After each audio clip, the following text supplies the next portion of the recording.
बहुत ही सुंदर। और अब जिन्होंने अपने जीवन में वास्तव में यम और नियम को चरितार्थ कर दिया है और योग के लिए अपने जीवन को और अपने मातृभूमि के लिए जीवन को सौंप दिया है, ऐसे यशस्वी उत्तर प्रदेश के मुख्यमंत्री और गोरक्षपीठाधीश्वर योगी आदित्यनाथ जी महाराज जी को मैं सादर आमंत्रित करता हूं आशीर्वचन के लिए।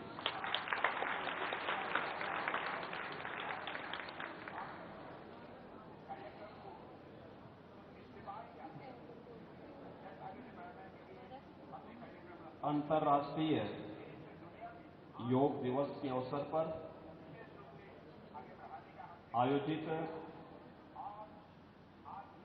आज के इस कार्यक्रम में गोरखपुर में मेरे साथ उपस्थित गोरखपुर के लोकप्रिय सांसद श्री रवि किशन जी,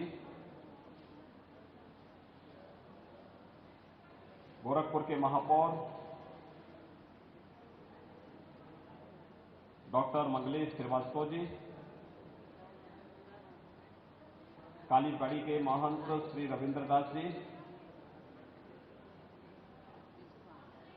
जो साप्ताहिक योग प्रशिक्षण शिविर में जिनके साथ मिलकर के योग प्रशिक्षकों ने योग के विभिन्न विधाओं के बारे में जानकारी ली, योगी सोमनाथ जी, आज के इस कार्यक्रम में उपस्थित सभी योग प्रशिक्षकगण, साधकगण, प्रदेश के विभिन्न क्षेत्रों में अंतर्राष्ट्रीय योग दिवस के अवसर पर योग के सभी उपस्थित भाइयों बहनों, मैं सबसे पहले अंतर्राष्ट्रीय योग दिवस के अवसर पर पूरे प्रदेशवासियों को हृदय से बधाई देते हुए अभिनंदन करता हूं। हम सब आभारी हैं प्रधानमंत्री मोदी जी के, जिनकी प्रेरणा से, जिनके मार्गदर्शन में आज दुनिया के लगभग 200 देश अंतर्राष्ट्रीय योग दिवस के अवसर पर योग के विभिन्न कार्यक्रमों के साथ जुड़ करके, विभिन्न विधाओं के साथ जुड़ करके भारत की ऋषि परंपरा के प्रति अपनी कृतज्ञता ज्ञापित करेंगे। ये भारतीय मनीषा की विश्व मानवता के कल्याण के लिए दिया गया एक उपहार है। हम सब जानते हैं, हमारी परंपरा कहती है, शरीर माध्यम खलु धर्म साधनम, यानी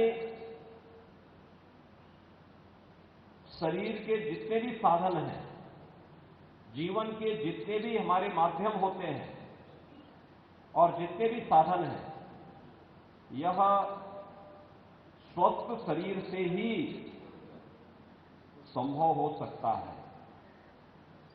जब कोई व्यक्ति स्वस्थ होगा तभी वह किसी भी कार्य को संपन्न कर सकता है, वह साधक हो या सद्गृहस्थ, वह जीवन में किसी भी क्षेत्र में है, वह नौकरशाह है, वह उद्योगपति है, वह किसान है, वह मजदूर है, एक स्वस्थ शरीर से ही अपने कार्यों का संपादन कर सकता है। अस्वस्थ शरीर से नहीं हो सकता, लेकिन स्वस्थ शरीर के लिए स्वस्थ मस्तिष्क भी आवश्यक है, क्योंकि सामान्यतः शारीरिक स्वास्थ्य के लिए हम लोग व्यायाम या अन्य एक्सरसाइज कर लेते हैं, लेकिन स्वस्थ शरीर के लिए जो हमें एक स्वस्थ मस्तिष्क भी दे सके, यह जिस एक विधा के माध्यम से हम सबको प्राप्त होता है वह विधा है योग। योग की परंपरा को भारतीय मनीषा ने, यानी हजारों वर्षों की ये परंपरा हम सबकी विरासत का हिस्सा है। हम सबको योग की इस विरासत पर गौरव की अनुभूति होनी चाहिए कि आज हजारों वर्षों से जिसे हम अपने जीवन का हिस्सा मानते रहे हैं, वह आज वैश्विक मंच पर छाता हुआ पूरी दुनिया को अपनी ओर आकर्षित करता हुआ दिखाई दे रहा है। आज भी आप इस बात को महसूस करते होंगे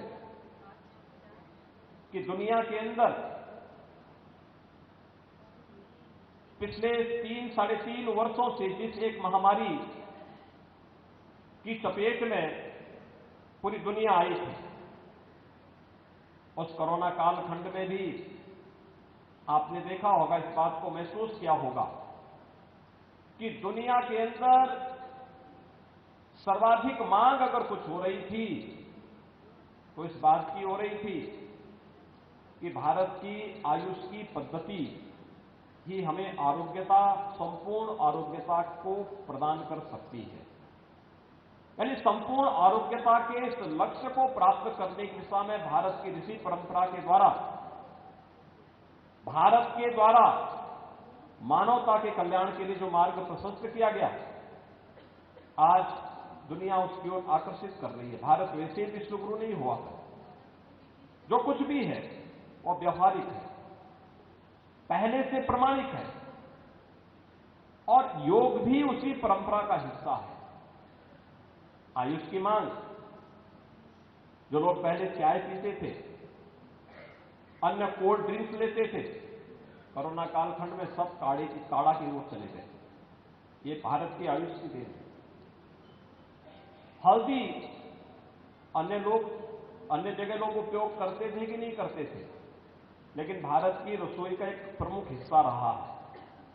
और आज दुनिया के अंदर इसकी बढ़ती हुई मांग भारत के किसानों के लिए एक नए अवसर को भी प्रदान करता है। योग में प्राणायाम, यानी जब सेकेंड वेव के दौरान आप सबने देखा होगा, सबसे ज्यादा लंग्स पर प्रभाव पड़ा था, लोगों को श्वास लेने में दिक्कत हो गई। कोरोना के जो हम लोगों ने देखे हैं कि शारीरिक और मानसिक रूप से खासतौर पर जो लोग ज्यादा श्रम करते रहे हैं, उनके लंग्स भी मजबूत थे।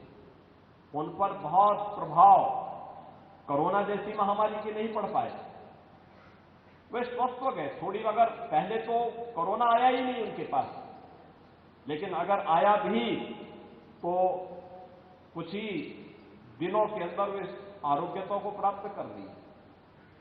उनके बीच में मृत्यु दर न्यूनतम थी, लेकिन जो लोग शारीरिक श्रम या श्वास जैसी प्रक्रिया के साथ नहीं जुड़ पाए, उन लोगों को दिक्कत हुई, बहुत कष्ट हुआ था।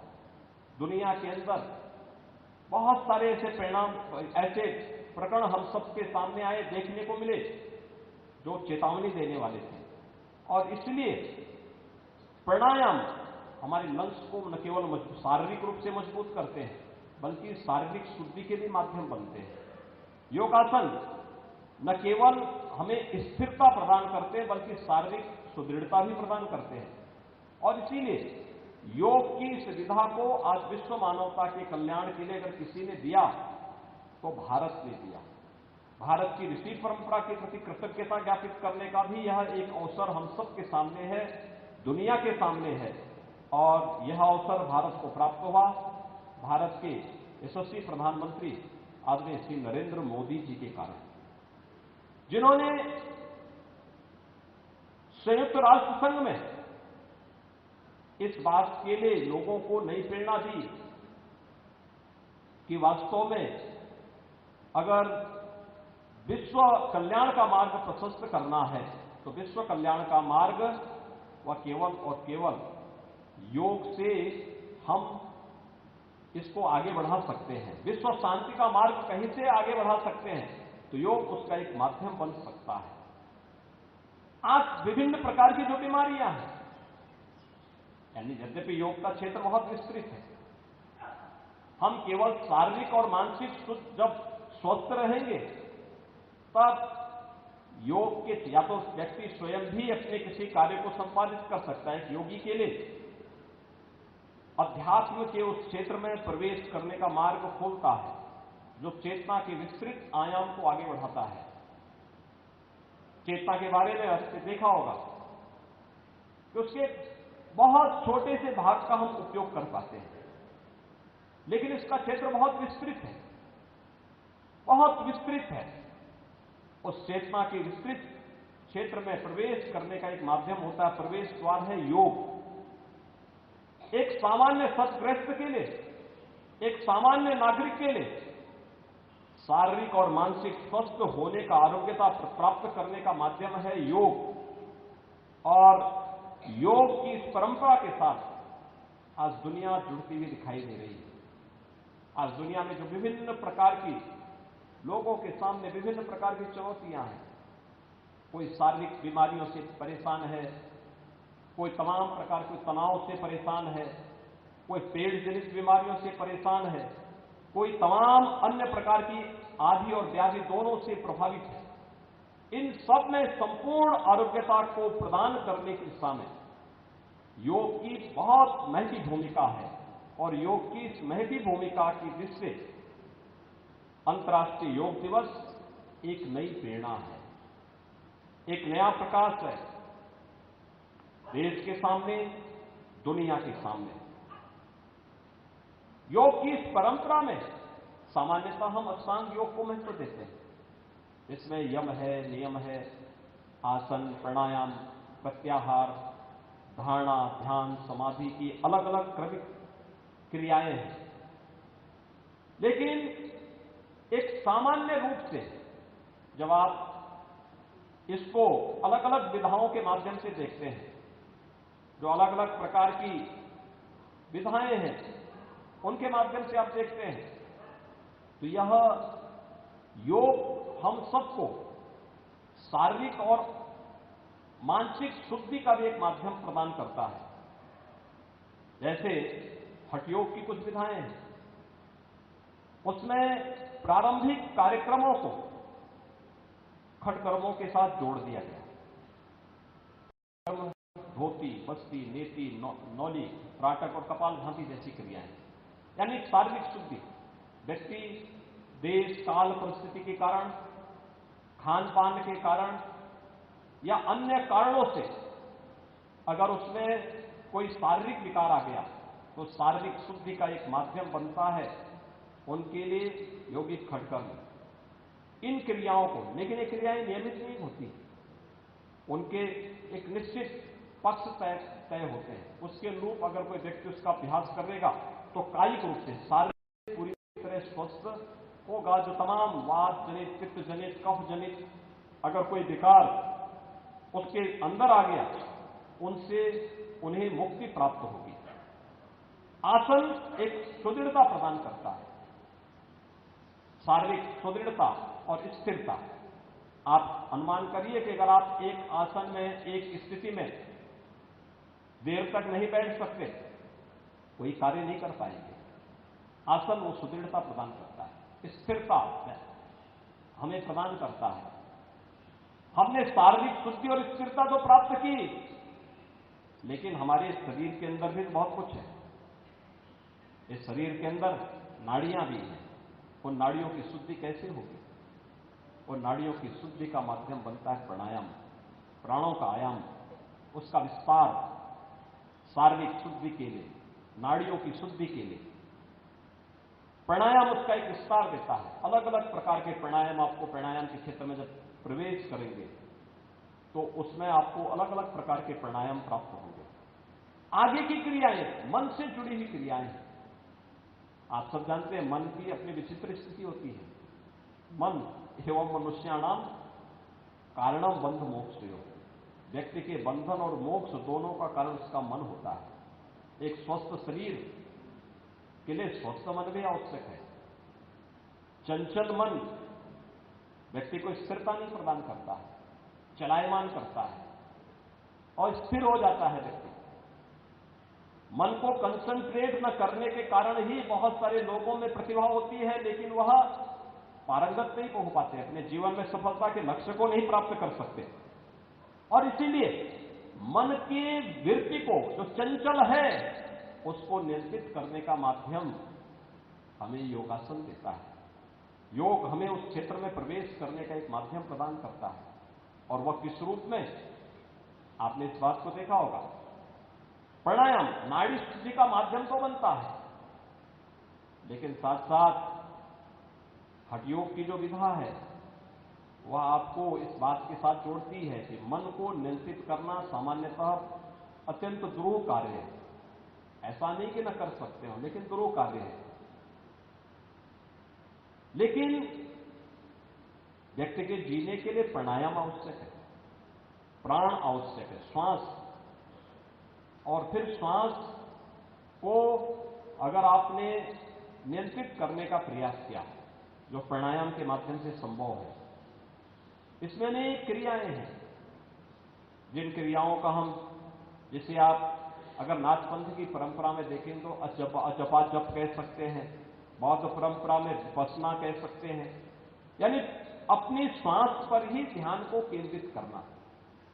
अगर हम उसको प्राणायाम के माध्यम से साध लें तो मन आपका नियंत्रित होता हुआ दिखाई देगा, चलायमान नहीं होगा और स्थिरता नहीं होगी।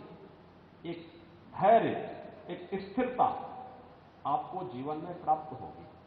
और फिर अगर आपने अपने मन को नियंत्रित कर लिया प्राणायाम के माध्यम से या अन्य योगिक क्रियाओं के माध्यम से, तो शेष योग के अन्य उच्चतर सोपान को प्राप्त करने में हमें सफलता प्राप्त हो सकती है, अलग अलग स्तर पर प्राप्त हो सकती है। लेकिन सामान्य साधक के लिए शारीरिक और मानसिक स्वस्थ बनाए रखने के लिए यह अत्यंत एक आवश्यक कार्य है। और आज के समय में आप देख रहे होंगे क्या स्थितियां चल रही हैं, जहां पे खान पान गलत है, भोगवादी वृत्ति ज्यादा है, वहां पे एक सामान्य ब्लड प्रेशर और शुगर से जुड़े हुए बहुत सारे पेशेंट आपको देखने को मिलते हैं। दुनिया के अंदर जाकर के देखिए, कुछ देशों में तो इसका रेट 25 से 30% तक पहुंच चुका है। एक डरावना दृश्य हम सबके सामने भी, भारत के अंदर यह 10 से 12 के आसपास समय चल रहा है। और ये समय है जब हम इसको नियंत्रित कर सके, शुगर की स्थिति को नियंत्रित करना, ब्लड प्रेशर, गुस्से को नियंत्रित करना, अनावश्यक तनाव को पालने की बजाय। आप देखते होंगे सामान्य जीवन में भी, अगर कभी आपको बहुत जल्दी गुस्सा आ जाए और स्थितियों में नियंत्रित कर लंबी और दीर्घ श्वास लीजिए। कभी घबराने की स्थिति आती है, लंबी और दीर्घ श्वास आप देंगे, बहुत आराम आपको प्राप्त होगा, गुस्सा धीरे धीरे करके शांत होता हुआ जाएगा। और फिर आप देखेंगे कि आपकी उस पर मजबूत पकड़ होगी, अपने क्षेत्र में आप पारंगत होते हुए दिखाई देंगे। अनावश्यक गुस्सा बहुत बार न केवल तनाव का कारण बनता है, बल्कि ऐसी भी घटना करा देता है जो बाद में पश्चाताप व्यक्ति को करना होता है। इसलिए इन सभी को नियंत्रित करने का एक माध्यम योग आपको देता है। बहुत सारी क्रियाएं हैं। शारीरिक शुद्धि होगी तो स्वाभाविक रूप से व्यक्ति के बहुत सारे विकार अपने आप ही दूर होते हुए जाएंगे। पेट जनित बीमारियां दूर होंगी, श्वास से संबंधित विकार दूर होंगे। एक उम्र के बाद ज्वाइंट्स जो एकदम टाइट हो जाते हैं, व्यक्ति बैठ नहीं पाता है, चल नहीं पाता है, उसमें आपको आराम होगा धीरे धीरे करके। उसमें अगर आप नियमित रूप से अभ्यास कर रहे हैं, नियमित रूप से आपके अभ्यास का हिस्सा है, तो उसमें भी आपको आरोग्यता प्राप्त होगी, आप अपने आप को स्वस्थ महसूस करेंगे। इसलिए योग की इस परंपरा को नियमित दिनचर्या का हिस्सा बनाना, केवल 21 जून को ही नहीं बल्कि हमारे जीवन का हिस्सा बने, नियमित रूप से हम जरूर करें। और कुछ बहुत सारी कार्यक्रम ऐसे हैं जिनको हम कर सकते हैं। आयुष मंत्रालय ने अपने प्रधानमंत्री जी की प्रेरणा से जो कार्यक्रम तय किए, ये योग प्रोटोकॉल का, आप इस योग प्रोटोकॉल को ही अपने अभ्यास का हिस्सा बना सकते हैं। सूर्य नमस्कार के कार्यक्रम को अपने उसका हिस्सा बना सकते हैं, या फिर पवन मुक्तासन है, उसके साथ आप उस सूर्य नमस्कार के बाद पवन मुक्तासन के कार्यक्रम को इसके साथ जोड़ सकते हैं। थोड़ा बहुत संक्षिप्त, बहुत छोटे कार्यक्रम है। सूर्य नमस्कार में कई विधाएं योग की अपने आप समाहित हो जाती हैं। भुजंग आसन है, यानी आसन में यह है कि अगर आपने एक आसन आगे वाला किया है, झुकने वाला किया है, तो उसके लिए फिर आपको उसी प्रकार के उसके विपरीत आसन को भी उसके साथ अगर आप करेंगे तो एक समन्वय बना रहेगा। इन कार्यक्रमों के साथ जुड़ने का एक नियमित अभ्यास जो आपको आरोग्यता की दिशा में आगे बढ़ाने में मदद कर सकता है, और अंतर्राष्ट्रीय योग दिवस उसकी प्रेरणा का दिवस है।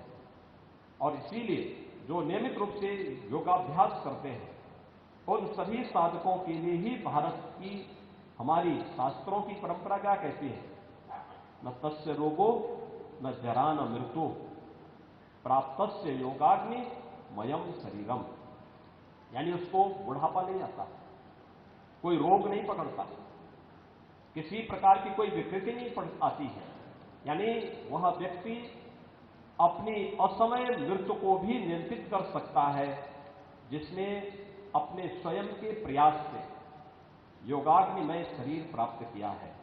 और अंतर्राष्ट्रीय योग दिवस इस बात की प्रेरणा पूरे प्रदेशवासियों को, पूरे देशवासियों को और विश्व मानवता को प्रदान कर रहा है। मैं एक बार फिर से अंतर्राष्ट्रीय योग दिवस के अवसर पर पूरे प्रदेशवासियों को हृदय से बधाई देता हूं, प्रदेशवासियों के प्रति अपनी शुभकामनाएं व्यक्त करता हूं और विश्वास व्यक्त करता हूं कि भारत की ऋषि परंपरा के प्रति, अपनी विरासत के प्रति जोड़ने का अपने प्रधानमंत्री जी की जो प्रेरणा है, उस प्रेरणा से हम कुछ प्राप्त करके मानवता के कल्याण का मार्ग, आने वाली पीढ़ी के उज्जवल भविष्य के मार्ग को प्रशस्त करने में अपना योगदान देंगे। मैं एक बार फिर से पूरे प्रदेशवासियों को अंतर्राष्ट्रीय योग दिवस के अवसर पर अपनी ओर से, प्रदेश शासन की ओर से हृदय से बधाई देते हुए अपनी शुभकामनाएं देता हूं। धन्यवाद। जय हिंद।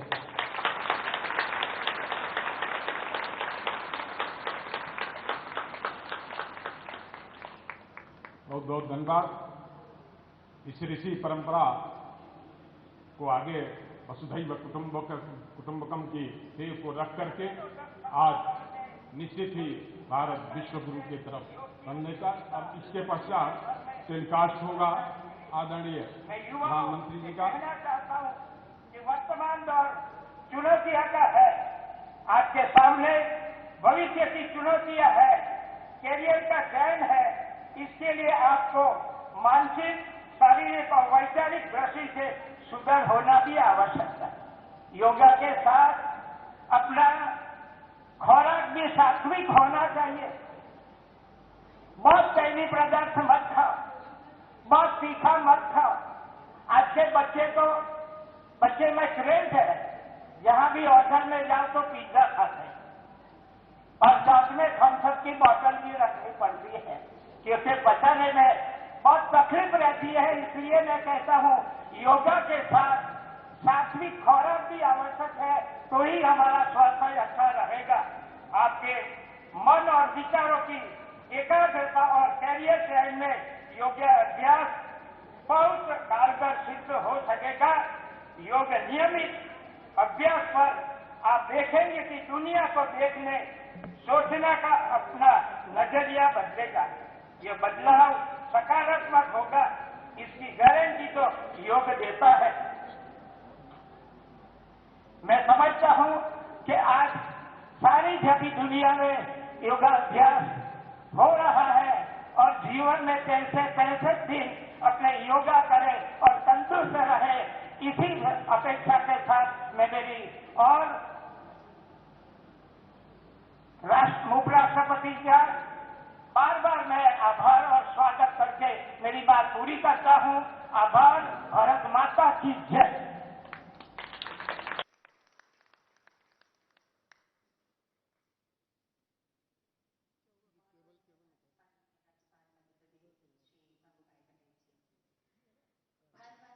माननीय प्रधानमंत्री जी ने पुरातन भारत का उपहार विश्व को प्रदान किया योग के रूप में। आज भारत माता का मस्तक गर्व के मुकुट से जगमगा रहा है। माननीय प्रधानमंत्री जी का जीवन ही उनका संदेश है। वे योग के साधक हैं, विश्व बंधुत्व के अनुरागी हैं। वे 135 करोड़ भारतवासियों का अटूट विश्वास है। आइए सुनते हैं अंतर्राष्ट्रीय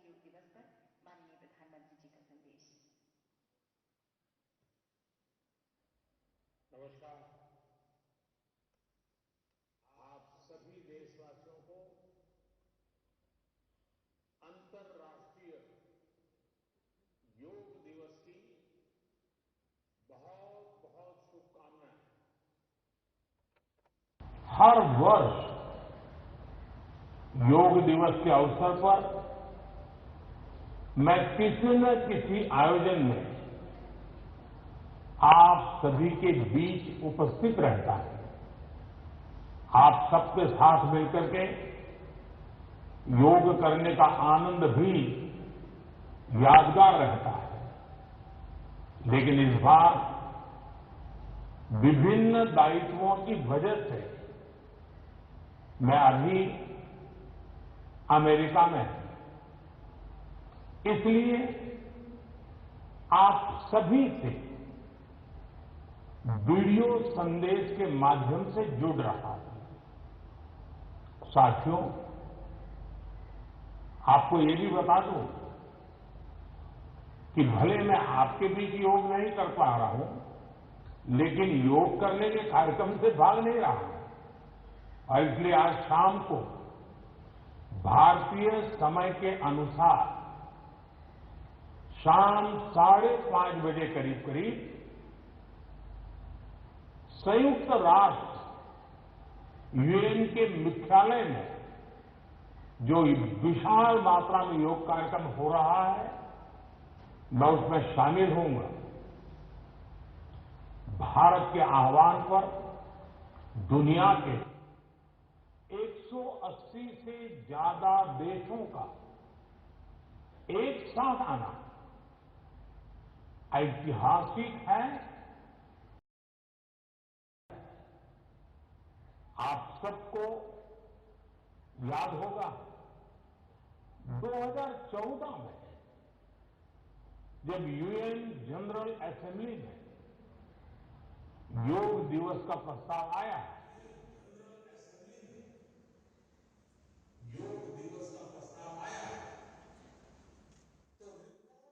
से लेकर आज तक अंतर्राष्ट्रीय योग दिवस के जरिए योग एक वैश्विक आंदोलन बन गया है,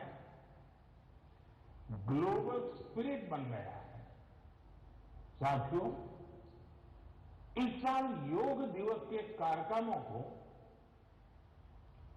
ओशन रिंग ऑफ योगा इसने और विशेष बना दिया है।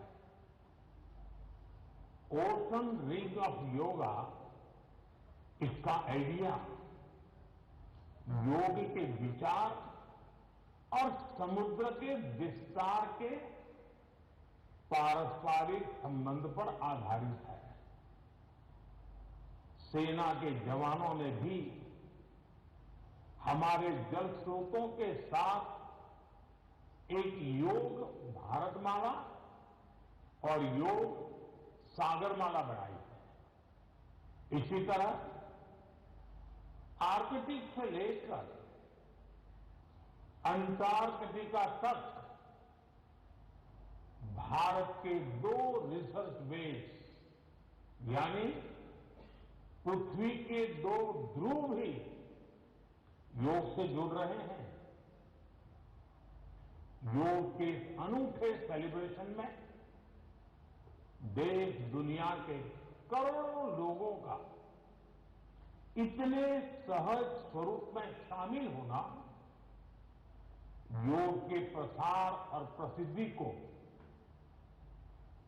उसके महत्मय को उजागर करता है। भाइयों और बहनों, हमारे ऋषियों ने योग को परिभाषित करते हुए कहा है, युज्यते एतत् इति योग, अर्थात जो जोड़ता है वो योग है। इसलिए योग का ये प्रसार उस विचार का विस्तार है जो पूरे संसार को एक परिवार के रूप में समाहित करता है। योग के विस्तार का अर्थ है वसुधैव कुटुंबकम की भावना का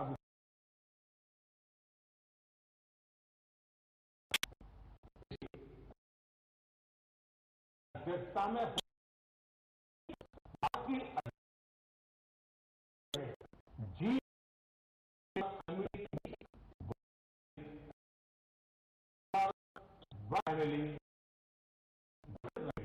पूरी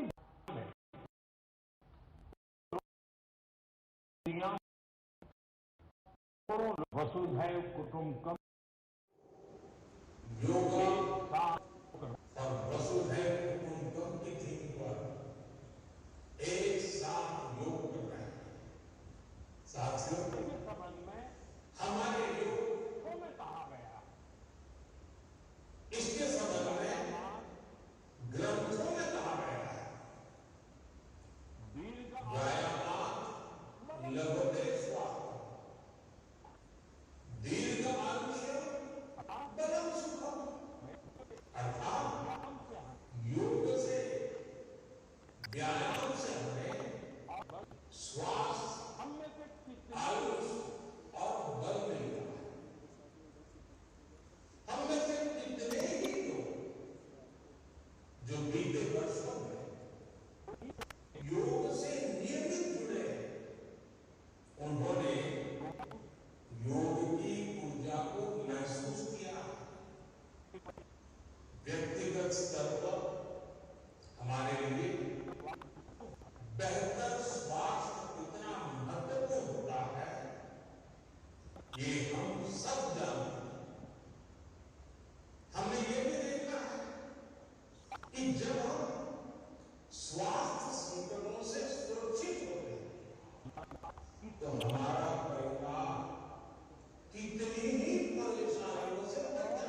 सामर्थ्यशाली समाज एक ऐसे स्वस्थ और सामर्थ्यशाली समाज का निर्माण करता है जिसकी सामूहिक ऊर्जा बीते वर्षों में कई गुना ज्यादा हो जाती है। भारत जैसे संकल्पों से लेकर बीते वर्षों में स्टार्टअप इंडिया स्वच्छ भारत जैसे संकल्पों से लेकर आत्मनिर्भर स्टार्टअप इंडिया जैसे अभियानों तक सांस्कृतिक आत्मनिर्भर भारत के निर्माण से लेकर देश सांस्कृतिक भारत के पुनर्निर्माण तक प्रतिदिन देश और देश के युवाओं में जो असाधारण गति हुई बड़ा योगदान है। उसमें इस ऊर्जा का बहुत बड़ा योगदान है। बदला है आज देश का मन बदला है और इसलिए जनजीवन भी बदला है। या साथियों, भारत की संस्कृति हो अध्यात्म हो या समाज संरचना, आदर्श हो भारत का अध्यात्म हो या हमारे आदर्श हो, हम भारत का दर्शन हो जोड़ने या दृष्टि, हमने हमेशा वाली परंपरा जोड़ने, अपनाने और अंगीकार करने वाली परंपराओं को पोषित किया। उन्हें संरक्षण दिया, हमने नए विचारों का स्वागत किया, विविधता उन्हें संरक्षण दिया। उन्हें हमने विविधताओं को समृद्ध किया, उन्हें सेलिब्रेट किया। ऐसी हर संभावना योग प्रबल से प्रबलतम करता है। विस्तार देता है। योग हमारी अंतर्दृष्टि को चेतना से विस्तार देता है। जो हमें योग हमें जीव उस चेतना से जोड़ता है एहसास कराते जो हमें जीव मात्र की एकता का एहसास कराता है, का आधार देती है। जो हमें प्राणी मात्र से हमें योग प्रेम का आधार देती है।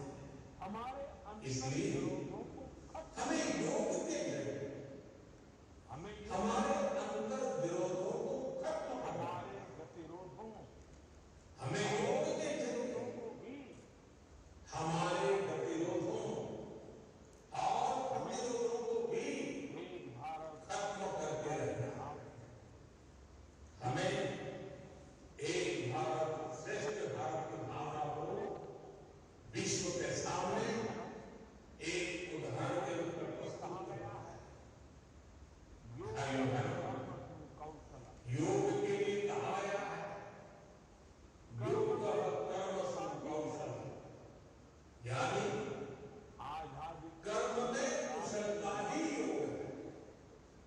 सभी के लिए आजादी के अमृत काल में ये मंत्र हम सभी के लिए बहुत अहम हो जाते हैं जब हम अपने कर्तव्यों के लिए समर्पित हो जाते हैं तो हम योग की सिद्धि तक पहुंच जाते हैं। काम कर्म को जानते हैं, योग के जरिए हम कर्म से हम निष्काम कर्म को जानते हैं। यात्रा तय करते हैं। हम कर्म से मुझे विश्वास है कर्म योग तक की यात्रा तय करते हैं। मुझे विश्वास है भी बेहतर बनाएंगे योग से हम और इन संकल्प अपने स्वास्थ्य को भी बेहतर बनाएंगे हमारा और इन संकल्पों को भी आत्मसात करेंगे। हमारा मानसिक विस्तार, हमारा शारीरिक हमारी सामर्थ्य, चेतना शक्ति, हमारा मानसिक विस्तार, ऊर्जा हमारी चेतना शक्ति, भारत का आधार बनेगा।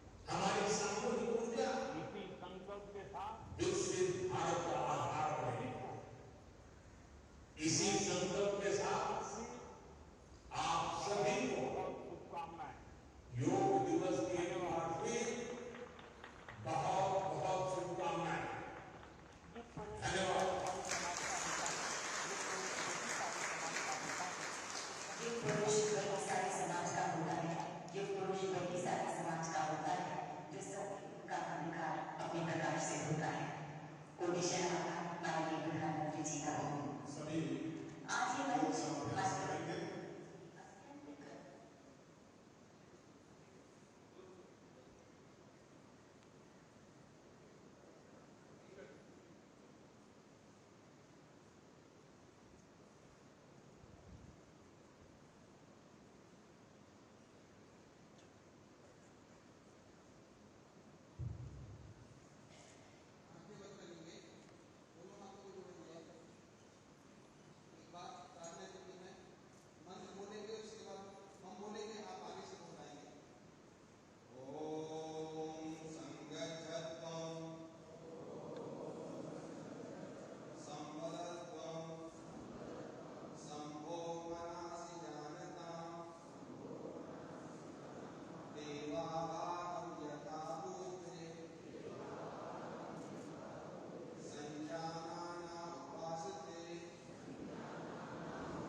पैरों और हाथों को फर्श पर मिला लेंगे।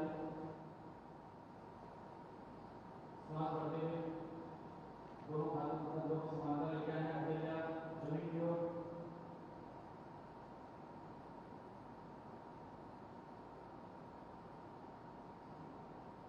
दोनों हाथों की उंगलियों को हाथों के हथेलियां समांतर रहेगी। वापस आ जाएंगे सांस छोड़ते हुए। दोनों हाथों की उंगलियों को कंधों के भाग पे रखेंगे और दोनों उंगलियों को पूरी सटाकर घुमाएंगे, सीने के भाग से सटाते हुए। इस अभ्यास को कम से कम 5 बार करेंगे।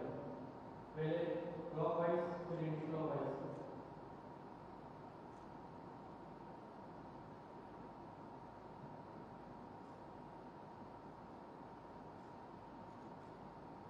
एंटी क्लॉकवाइज करेंगे।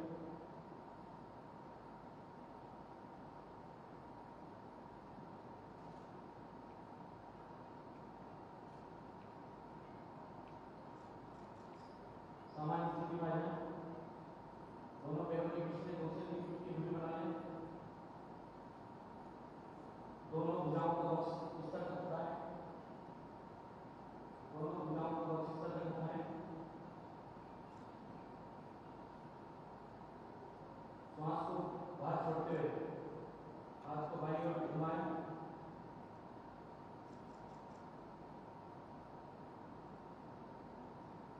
फिर श्वास भरते हुए सामान्य स्थिति में आ जाए और दाईं ओर जाएं। इस अभ्यास को 2 बार दोहराएं।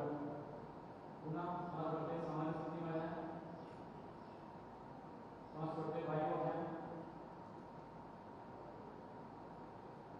श्वास भरते हुए सामान्य स्थिति में आ जाए, फिर दाईं ओर जाएं।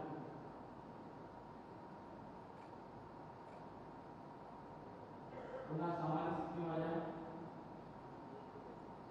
श्वास छोड़ते हुए दोनों हाथ को सामने की ओर उठाएंगे, हथेलियां जमीन की ओर, और श्वास छोड़ते हुए पैरों को घुटने से मोड़ करके ऐसा अभिनय करना है कि कुर्सी पर बैठे।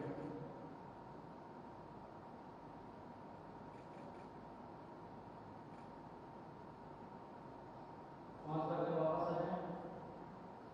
एक बार पुनः दोहराना है इस अभ्यास को।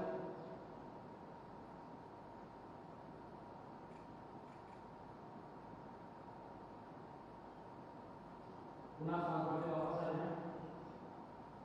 सामान्य स्थिति में जाए, दोनों हाथ जंघाओं पर खोल लें। इसके बाद हम ताड़ासन का अभ्यास करेंगे। दोनों हाथों को सामने की ओर उठा करके लेके आएंगे। दोनों हाथों की उंगलियों को लॉक कर लेंगे, सामने की ओर घुमा देंगे और दोनों हाथों को जितना संभव ऊपर खींचना है और श्वास भरते हुए एड़ियों को उठा लेना है और पैरों के कंधे उंगलियों के बल जितना संभव उतने रुकने का प्रयास करें। जितना जिससे संभव उतना रुकने का प्रयास करें।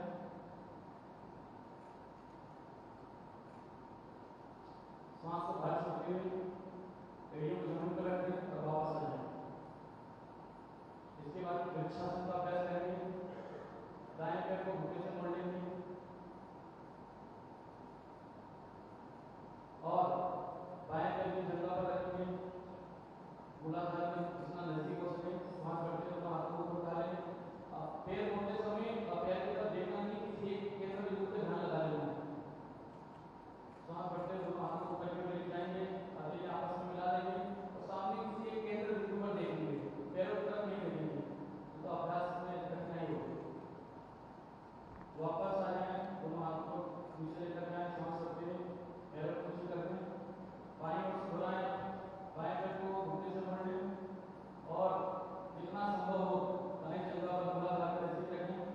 सांस भरते हुए दोनों हाथों को ऊपर की ओर लेके जाएं, आपस में मिला लें और जितना संभव हो उतना रुकने का प्रयास करें और पैर की तरफ नहीं देखें, किसी एक केंद्र बिंदु को ध्यान लगाएं। जितना संभव हो श्वास छोड़ते वापस आ जाए, सामान्य स्थिति में आ जाए। इसके बाद करेंगे पादहस्तासन का अभ्यास। दोनों हाथों को श्वास भरते हुए ऊपर की ओर लेके जाएंगे, आसमान की ओर। श्वास अंदर खींचते हुए और श्वास को बाहर छोड़ते हुए दोनों हाथों की हथेलियों को जमीन पर रख देंगे या उंगलियों पर रख देंगे जमीन पे और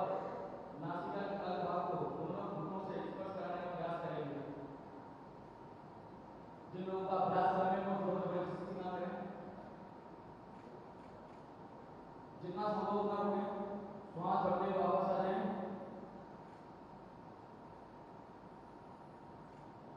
श्वास भरते हुए वापस आ जाएं। धीरे से हाथों को जंघाओं के बगल में लेके आएं, हाथों को पटकना नहीं है, बहुत आराम से। इसके बाद करेंगे अर्ध चक्रासन का अभ्यास। दोनों पैरों में ऊपर डूबी रहे, दोनों हाथों की उंगलियों को कमर के भाग के पीछे रख लें, सिर को पीछे झुकाते हुए रीवा के भाग को पीछे खींचें और श्वास लेते हुए पेट भाग को झुकाना है पीछे, और जितना संभव हो इस स्थिति में रुकना है। जितना संभव हो इस स्थिति में रुकें, उतना श्वास लेते वापस आ जाएं। सामान्य स्थिति में आ जाए, दोनों हाथों को जंघाओं के बगल में रखें। इसके बाद त्रिकोण आसन का अभ्यास करेंगे, इसमें 3 कोणों वाला आसन इसको कहते हैं। दोनों पैरों को फैला लेंगे, फैला करके खड़े होकर उठना है, दोनों हाथों को आकाश से समांतर उठाना है।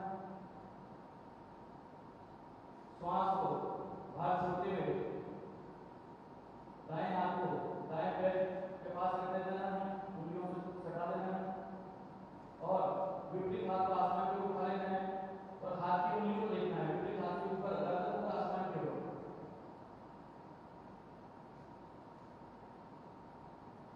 जितना संभव उतना रुकें, पुनः वापस आ जाएं।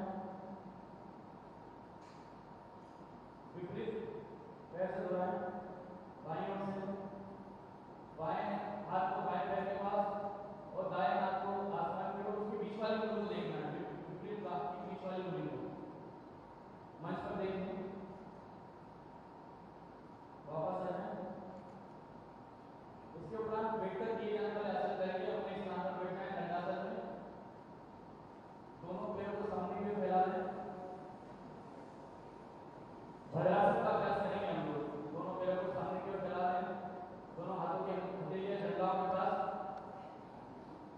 दोनों पैरों के तलुओं को आपस में मिला दें सामने से, दोनों पैरों के तलुओं। भद्रासन का अभ्यास, दोनों पैरों के तलुओं को आपस में मिला दें, दोनों हाथों की उंगली से लॉक कर लें। भद्रासन, भद्रासन, हाथों की उंगली से लॉक कर लें। एड़ियों को मूलाधार के जितना नजदीक हो सके उतना ले जाने का प्रयास करें, जितना खींच सकते हैं खींचने का प्रयास करें, मूलाधार के नजदीक लाएं। जितना संभव खींचें, रोकने का प्रयास करें इस स्थिति में। पाचन शक्ति बढ़ाने में बहुत सहायक है आसन और पिंडली मांसपेशियों को मजबूत करता है और मेरुदंड को सीधा रखता है। इसके बाद वज्रासन का अभ्यास करेंगे, दोनों पैरों को खोल देंगे सामने की ओर, दोनों पैरों को दंडासन में खोल देंगे। इसके बाद दाएं पैर को घुटने से मोड़ेंगे और नितंब के भाग नीचे रख देंगे, बाएं पैर को घुटने से मोड़ करके नितंब के भाग नीचे रख देंगे और पीछे दोनों पैरों के अंगूठे आपस में मिले रहेंगे। वज्रासन ये भोजन के उपरांत किए जाने वाला आसन है, पाचन शक्ति बढ़ाता है, मेरुदंड को सुदृढ़ता प्रदान करता है। इसके बाद अर्धशासन का अभ्यास करेंगे, घुटनों के बल खड़े हो जाना है, दोनों हाथों की हथेलियों को नितंब के भाग पर रख देना है पीछे और श्वास भरते हुए गर्दन के भाग को पीछे झुकाना है, पीछे लेके जाना है। कोहनियां कंधे समांतर, ग्रीवा की मांसपेशियों को खींचना है, गर्दन की मांसपेशियों को, और जितना संभव हो उतना ही रुकें।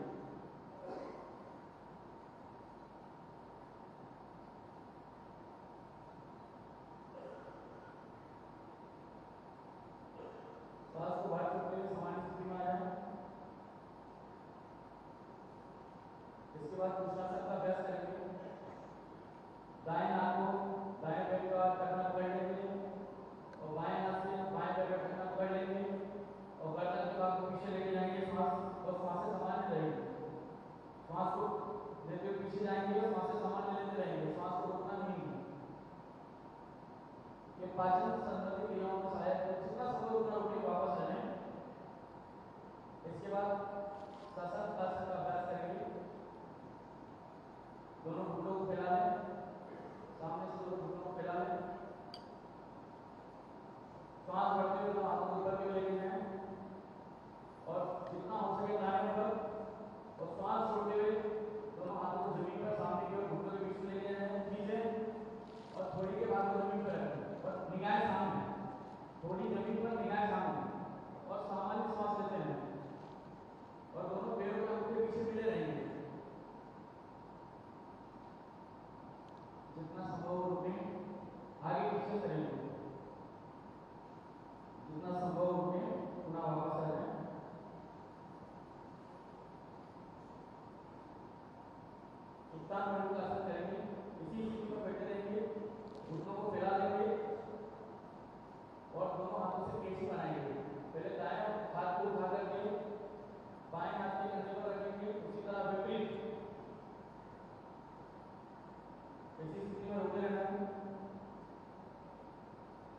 दर्द और दीगर तकलीफ को दूर करता है।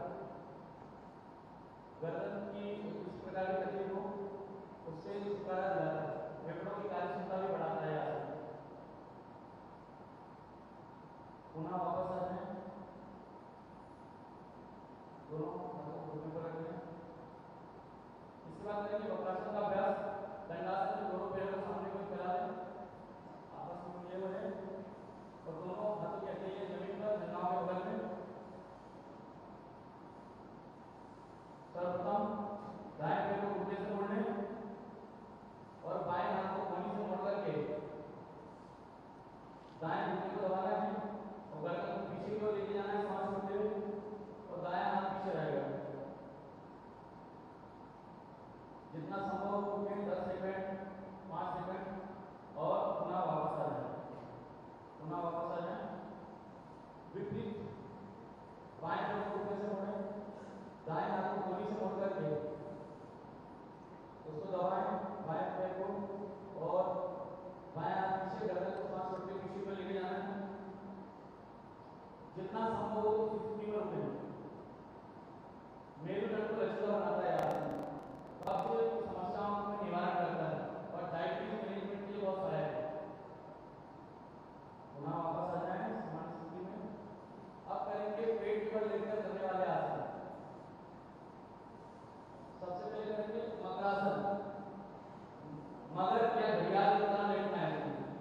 दोनों हाथों की हथेलियों को एक दूसरे के ऊपर रख देना है, दोनों पैरों को पीछे फैला देना है और थोड़ी दोनों हाथों की हथेलियों के ऊपर, दोनों हाथों की हथेलियों के ऊपर और निगाहें सामने रहेंगी।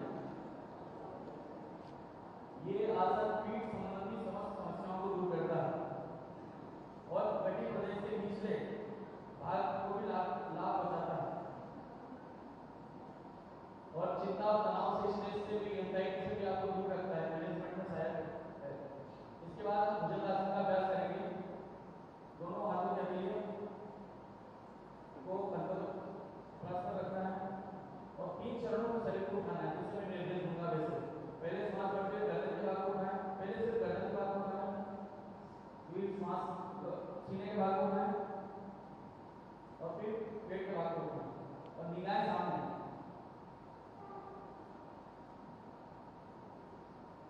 सामान्य श्वास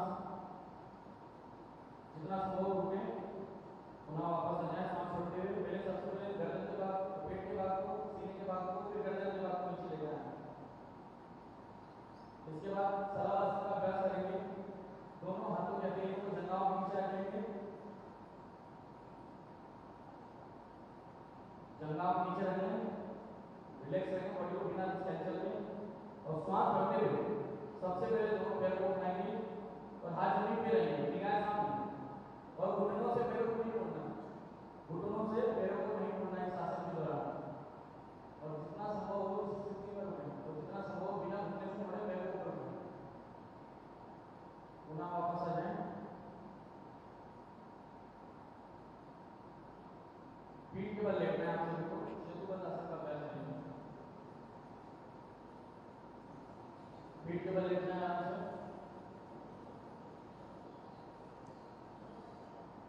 पीठ के बल लेटना है। दोनों पैरों को घुटनों से मोड़ लें, दोनों हाथों के हथेलियों से दोनों पैरों को कंधे को पकड़ लें, अपनों को पकड़ कर अभ्यास करें। जितना संभव उतना ही करें, जोर जबरदस्ती नहीं।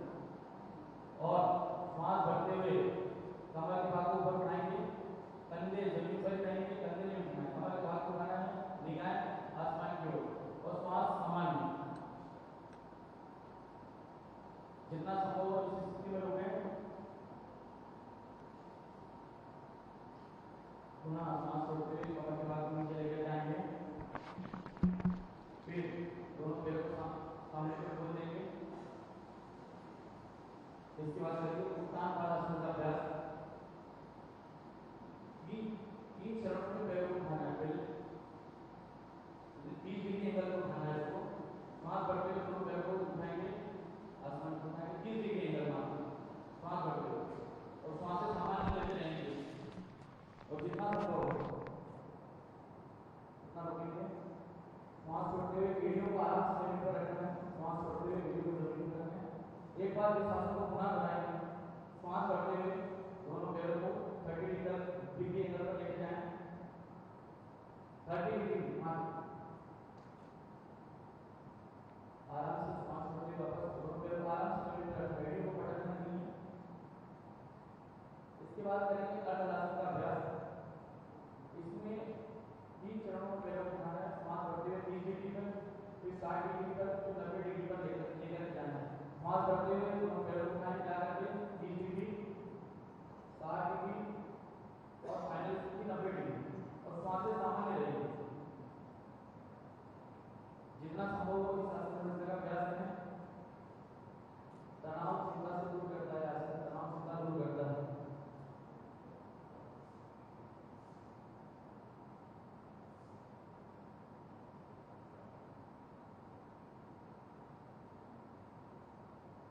वापस आ जाए श्वास छोड़ते हुए। इसके बाद दोनों आसन का अभ्यास करेंगे। दोनों पैरों को घुटने से मोड़ेंगे, दोनों हाथों की उंगलियों को लॉक करके घुटनों को छाती पर खींचेंगे। दोनों हाथों की उंगलियों से पैरों को लॉक करेंगे, पैरों को छाती पर खींचेंगे और धीरे से श्वास छोड़ते हुए नासिका को दोनों घुटनों से टच कराने का प्रयास करेंगे, दोनों घुटनों के बीच में। श्वास छोड़ते हुए पुनः वापस आ जाएं। इसके बाद दोनों पैरों को, हाथों को फैला लें, सब आसन में लेट जाना है। हाथों की हथेली आसमान की ओर, हाथों की हथेली आसमान की ओर रहेगी। हाथों की हथेली आसमान की ओर, जंघा को बंद।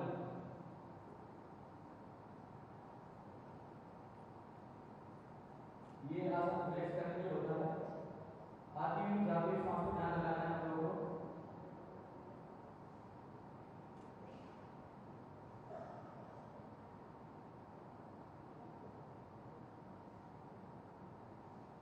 इसी शांत अवस्था में लेटे हुए बिना किसी तनाव चिंता के, बिना किसी हलचल के आती हुई सांस और जाती हुई सांस नासिका अलग भाग पर देखने का प्रयास करें।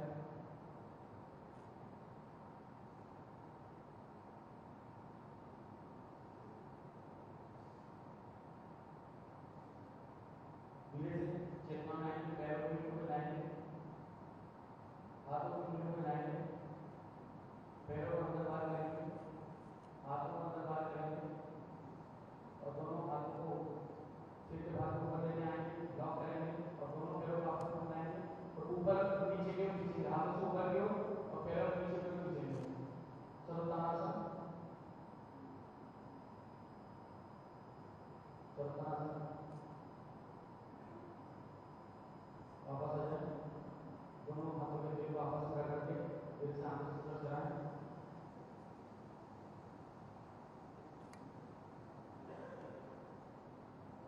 दरवट लेकर ऊपर बैठना है अपने स्थान पर और प्राणायाम का अभ्यास करेंगे। पद्मासन, सुखासन, वज्रासन, जिस भी ध्यानात्मक आसन में आप कंफर्टेबल है उसको बैठना है।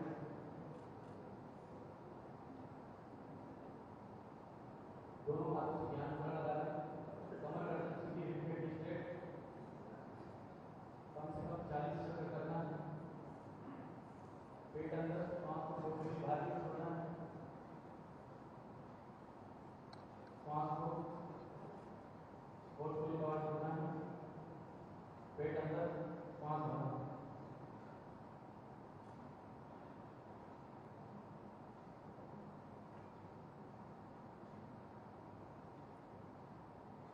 जितना संभव हो उतने चक्कर करें, उतने स्लो करें।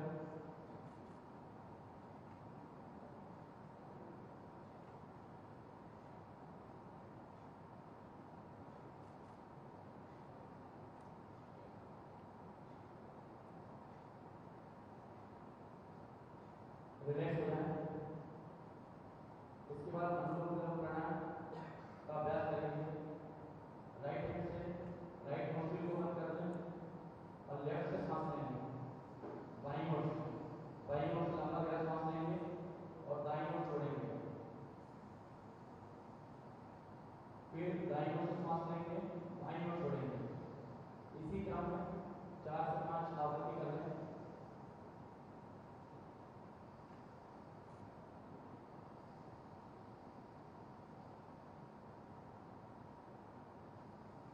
लंबा गहरा सांस लेंगे। जितना समय सांस लेने के लिए 2 गुना समय सांस छोड़ने को देना है। बहुत धीरे धीरे सांस को बाहर छोड़ना है और लंबा गहरा सांस लेना है।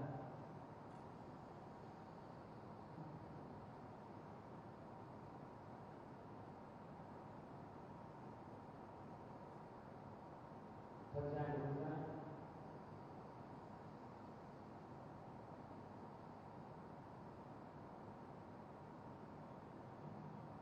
रिलैक्स हो जाए, सामान्य स्थिति में आ जाए।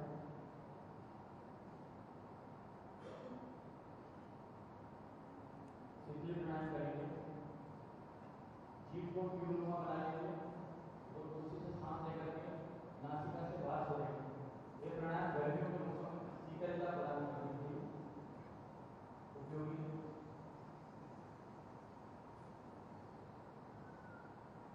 कम से कम 3 बार इसका अभ्यास करें। जबान को ट्यूबनुमा बना लें, उसमें से सांस लें और मुंह को बंद कर करके नासिका से सांस को बाहर छोड़ें।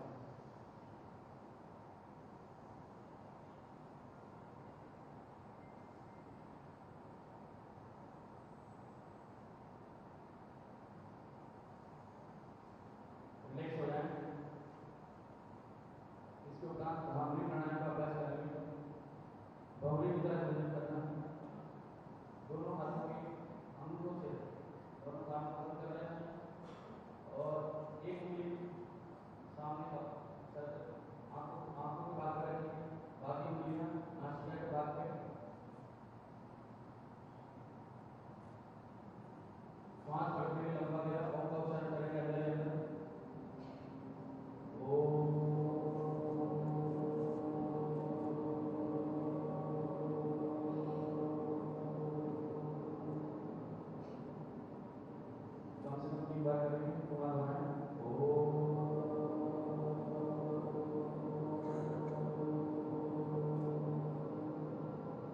भाग भवे